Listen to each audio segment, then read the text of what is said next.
आए तो चूंकि उम्र में बड़े हैं तो देवेंद्र फडणवीस ने लिहाज किया और वो आए। लेकिन वो एकनाथ शिंदे की का एक्टिविटी देखिए, उनके सामने पड़ रहे हैं, आमने सामने हैं, लेकिन एकनाथ शिंदे ने चश्मे पर हाथ रखा, ऐसे नहीं किया। एकनाथ शिंदे ने हाथ जोड़ करके कोई अभिवादन नहीं किया, अपने चश्मे पर हाथ रखा, कोई बातचीत नहीं।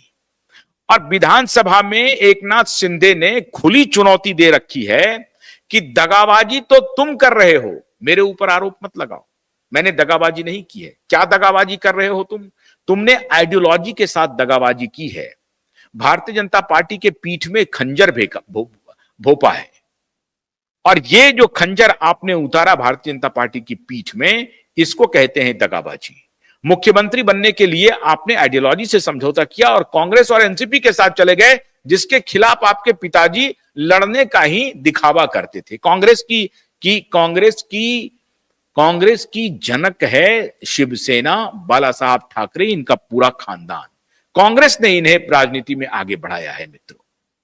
तो अब देखिए, एकनाथ शिंदे ने इनको चुनौती दी है विधानसभा में कि दगाबाजी हमने तुमसे नहीं की है, दगाबाजी तुमने बीजेपी के साथ की है और आपने आइडियोलॉजी के साथ समझौता किया, इसलिए मैं अपनी आइडियोलॉजी को नहीं छोड़ सकता हूं।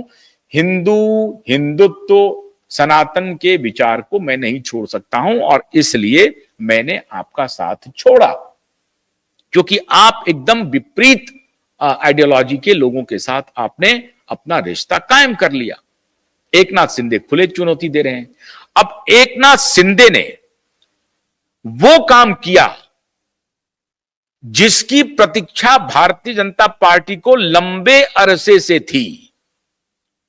अब भले ही इसमें देवेंद्र फडणवीस भी एक पिविटल रोल प्ले किए हों, लेकिन खाली देवेंद्र फडणवीस का रोल है इसमें, ऐसा नहीं है। इसमें भूमिका अमित शाह जी की भी है, इसमें भूमिका नरेंद्र मोदी जी की भी है, इसमें भूमिका अन्य नेताओं की भी है। वहां पे हो सकता है नेगोशिएशन में देवेंद्र फडणवीस आगे रह रहे हों और देवेंद्र फडणवीस ये श्रेय ले रहे हों, इसमें कोई शक नहीं है कि देवेंद्र फडणवीस की बड़ी भूमिका रही है। लेकिन एकनाथ शिंदे अगर ठाकरे को धक्का मार करके पूरी पार्टी ले करके आ गई बीजेपी के पाले में, तो इसके लिए आपको एकनाथ शिंदे को ही सेहरा बांधना पड़ेगा। एकनाथ शिंदे ने वो काम किया, बीजेपी आज तक वो काम नहीं कर पाई। ये इनका चिर प्रतीक्षित ड्रीम था कि कब शिवसेना टूट जाए, शिवसेना में बगावत हो जाए, इसके लिए इंतजार कर रहे थे। आज जिसने बगावत की है, आप उसको कट शॉर्ट करना चाहते हैं, ये संदेश आया है। आज जिसने बगावत की है, जो खुलेआम उद्धव के खिलाफ मोर्चा खोले हुए है, आपकी सरकार बनाने में आपको मदद किया है, और उस दौर में मदद किया जब उस व्यक्ति ने आपको धोखा दिया, आपके पीठ में खंजर गोपा, जनता के मैंडेट की अवहेलना की, कुर्सी पाने के लिए उसको, उस पार्टी को तोड़ने का काम किया एकनाथ शिंदे ने। आप एकनाथ शिंदे को कट टू साइज करना चाहते हैं, क्यों? उन्हें करने की आवश्यकता क्या है?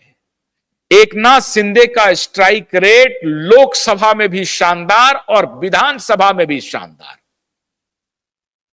अगर इस बाप बेटे पर इनकी पार्टी के लोग भरोसा करते और जनता भरोसा करती, तो लोकसभा में और विधानसभा में जनता का भरोसा उद्धव ठाकरे और आदित्य ठाकरे पर होता।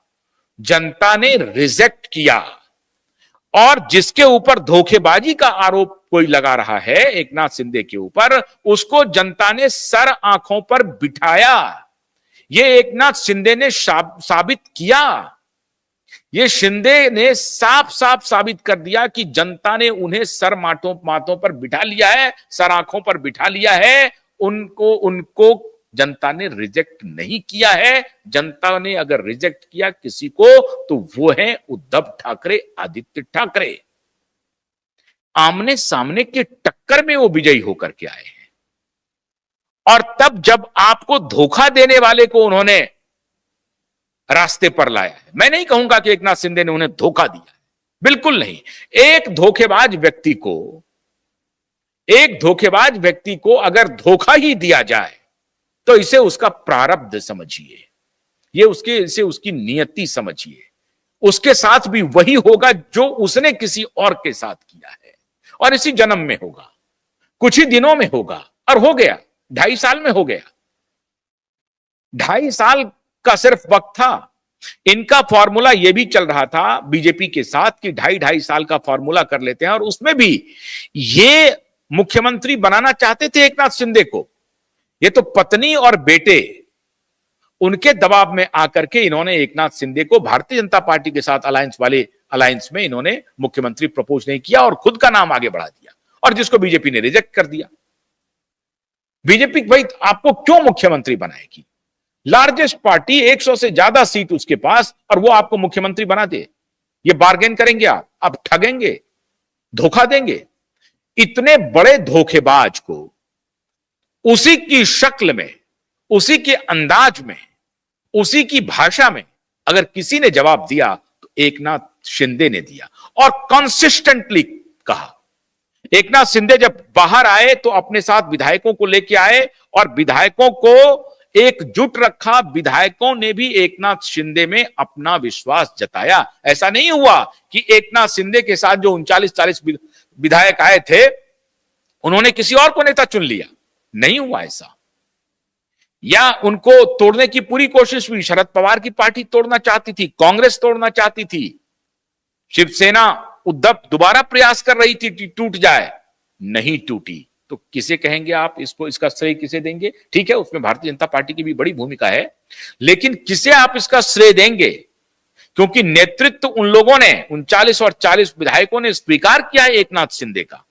तो एकनाथ शिंदे में कुछ ना कुछ तो होगा, कोई ना कोई तो बात होगी, जो एकनाथ शिंदे पार्टी तोड़ करके सभी विधायकों को एकजुट रह करके सरकार बनाते हैं, और उसके बाद जो फिर चुनाव होती है लोकसभा और विधानसभा का, दोनों में सभी विधायक इंटैक्ट होते हैं, पार्टी इनकी खड़ी होती है, लोकसभा में 9 सीट लाती है और विधानसभा में 50 से अधिक सीट लाती है, और सुपड़ा साफ कर देती है शिवसेना उद्धव का, जो पूरे महाराष्ट्र में घूम घूम करके दगाबाज दगाबाज दगाबाज दगाबाज का नैरेटिव चला रहा था।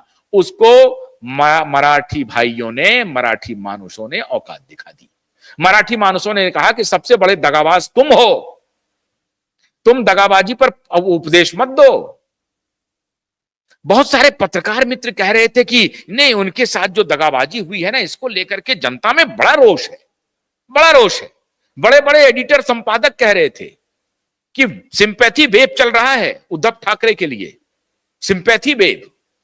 सारे सिंपैथी वेव खेत रहे, एक नहीं चली। और जैसा मैंने आपको कहा कि आमने सामने की टक्कर में न तो कांग्रेस थी ना एनसीपी